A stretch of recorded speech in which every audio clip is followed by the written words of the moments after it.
اسی طریقے سے ارکان اسلام کا کلیتاً انکار کرنا. یعنی کوئی یہ تو کہے کہ ہاں بھائی مسلمان ہونے کے لیے لا الہ الا اللہ محمد رسول اللہ ضروری ہے بس، اور کچھ نہیں چاہیے.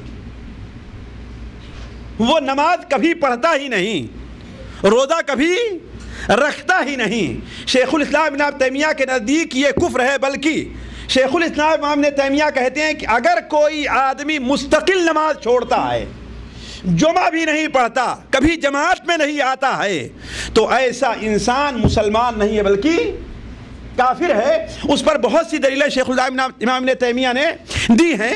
میں ان دلیلوں کی طرف جاؤں تو بات بڑی لمبی ہو جائے گی، صرف ایک دلیل سنیے.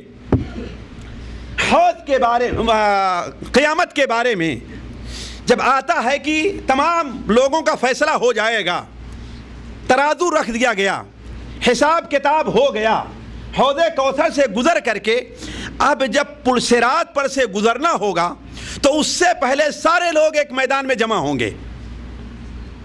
وہاں اب صرف وہی لوگ رہیں گے جنہوں نے کسی نبی کا کلمہ پڑھا ہے، کسی نبی کا کلمہ پڑھا ہے. اب وہاں پر بت پرست نہیں ہوں گے، بتوں کی پوجا کرنے والے وہاں پر اب نہیں ہوں گے.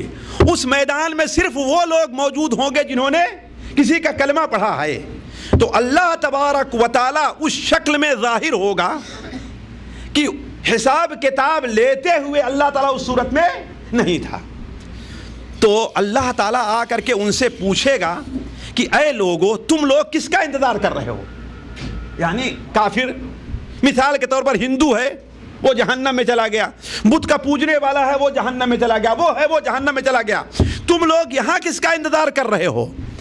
کہیں گے ہم اپنے معبود اللہ تعالیٰ کا انتظار کر رہے ہیں.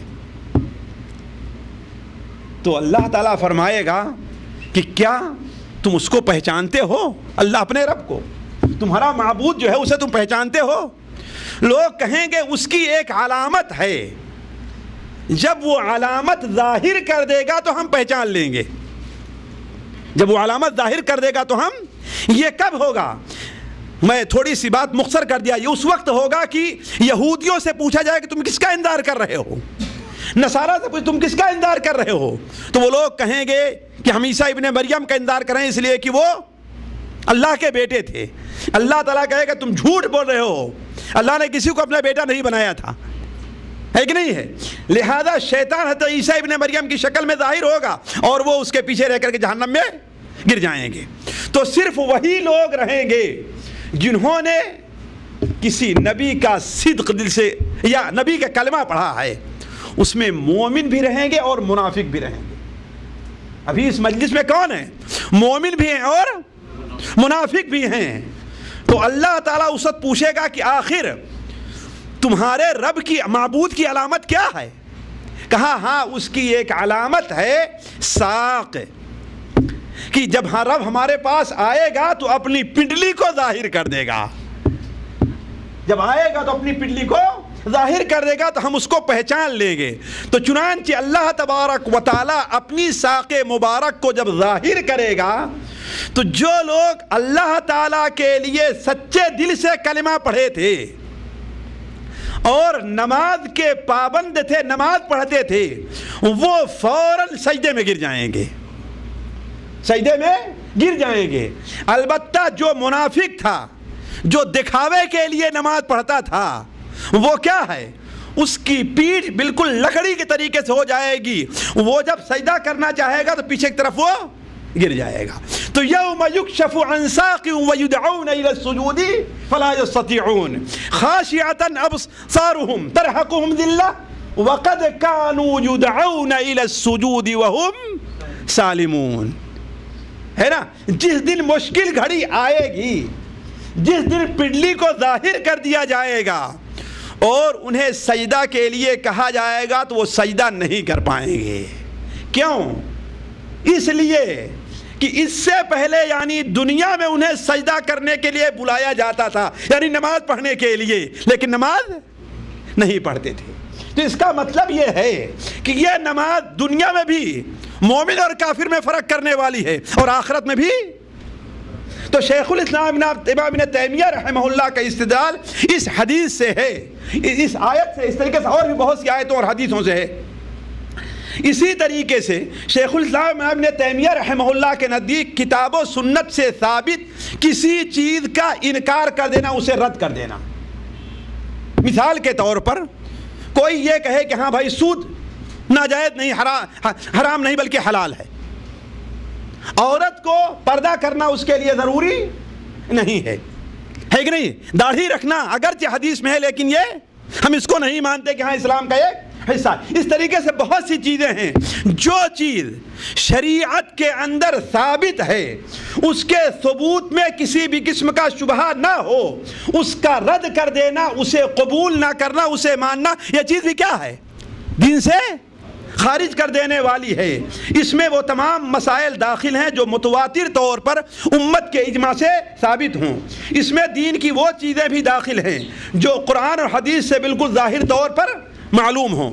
اسی طریقے سے شیخ الاسلام ابن تیمیہ کے نزدیک کفر میں داخل کرنے والی ایک چیز کیا ہے؟ اللہ تعالیٰ کو برا بھلا کہنا، اللہ یا اس کے کسی حکم کو یا اس کی کسی آیت کا مذاق اڑانا، اللہ تعالیٰ کے نے جو حکم نازل کیا اس کے بغیر فیصلہ کرنا، اللہ تعالیٰ کی ثابت شدہ کسی صفت کا انکار کرنا، جیسے یہ کہنا کہ اللہ تعالیٰ عرش کے اوپر نہیں ہر جگہ موجود ہے، یہ کہنا کہ اللہ تعالیٰ کا وجہ نہیں ہے، چہرہ نہیں ہے، فثم وجہ اللہ قرآن مجید میں ہے کہ نہیں ہے، جیسے یہ کہنا اللہ تعالیٰ کا ہاتھ نہیں ہے۔ شیخ الاسلام کے نزدیک یہ چیز بھی کیا ہے؟ کفر میں داخل ہے۔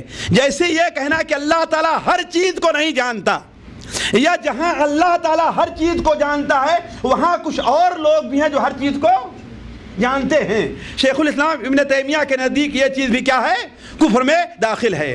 اور اس میں ایک چیز یہ بھی داخل ہے کہ کسی مسلمان کے قتل کو حلال اور جائز سمجھنا، کسی مسلمان کے قتل کرنے کو کہ بھلے سے مسلمان لیکن اس کا قتل ہمارے لیے جائز، لیکن اگر دشمنی میں کر رہا جائز نہیں سمجھتا ہے کہ نہیں ہے تو یہ الگ بات ہے، لیکن اگر جائز سمجھتا ہے تو مسلمان ہونے کی وجہ سے تو یہ چیز کیا ہے؟ کفر میں داخل ہے۔ دیکھیے